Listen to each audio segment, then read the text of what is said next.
तो हेलो दोस्तों, कैसे आप सभी। आई होप कि आप अच्छे स्वस्थ और मस्त होंगे। हमारे और आपके नए YouTube channel MSSP online classes में आपका स्वागत है। आइए आज हम नए टॉपिक के साथ फिर आए हैं। ये टॉपिक जो है वो पॉलिनोमियल से है, यानी कि इंपॉर्टेंट क्वेश्चन, यानी objective question for Bihar board 2026। ये बिहार बोर्ड 2026 के लिए बहुत ही मोस्ट इंपॉर्टेंट VVI क्वेश्चन होने वाले हैं। ये परीक्षा में लगभग 100% ये आएगा ही आएगा। देखिए क्वेश्चन क्या कहता है। पहला क्वेश्चन, बहुपद x² - 16 के शून्यक क्या होगा। शून्यक जब भी कहे निकालने के लिए एक बात आपको याद रखना है कि x² - 16 बराबर हमें 0 कर लेना होता है। किसी भी बहुपद का शून्यक कहे निकालने के लिए तो बराबर 0 करेंगे। तो देखिए x² बराबर माइनस में उधर जाएगा प्लस में, x बराबर स्क्वायर हटता है प्लस माइनस में, रूट चढ़ता है और प्लस माइनस ये 4 का वर्ग 16, इसलिए 16 का वर्गमूल 4, तो 4 एगो प्लस में हो गया, एगो माइनस में। देखिए कहाँ ऑप्शन में, तो 4 एगो प्लस एगो माइनस, ऑप्शन नंबर सी सही होगा। अब दूसरा नंबर क्वेश्चन कहता है, यदि किसी द्विघात बहुपद 6x² - 7x - 3 के शून्यक अल्फा बीटा हो तो अल्फा जोड़ बीटा का मान क्या होगा। तो हम जानते हैं कि द्विघात जो बहुपद होता है उसका व्यापक रूप ax² + bx + c होता है, लेकिन बहुपद हमें दिया है कि 6x² - 7x - 3 दिया है।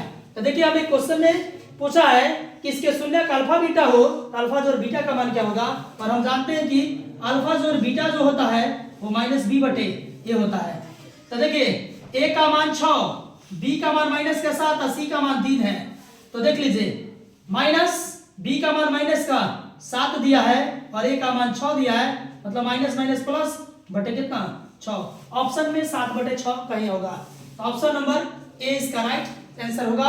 अब ऑप्शन नंबर ए सही होगा इसका। देख लीजिए 1 का सी, 2 का ए। तीसरा क्वेश्चन कहता है, निम्नलिखित में कौन बहुपद नहीं है। तो बहुपद वही होगा, किसी भी चरराशि का घात अगर एक पूर्ण संख्या हो तो बहुपद होगा। और बहुपद नहीं होने के शर्त होते हैं, किसी भी चरराशि के पावर पर ऋणात्मक चिन्ह नहीं होना चाहिए, पहला। दूसरा, कोई भी चरराशि के पावर पर भिन्न रूप नहीं होना चाहिए। नंबर तीसरा, कि कोई भी चरराशि रूट में नहीं होना चाहिए।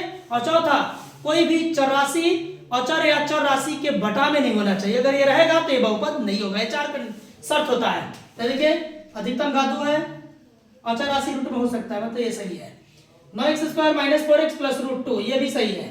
1/2 x³ + 3/5x² + 8 ये भी सही है।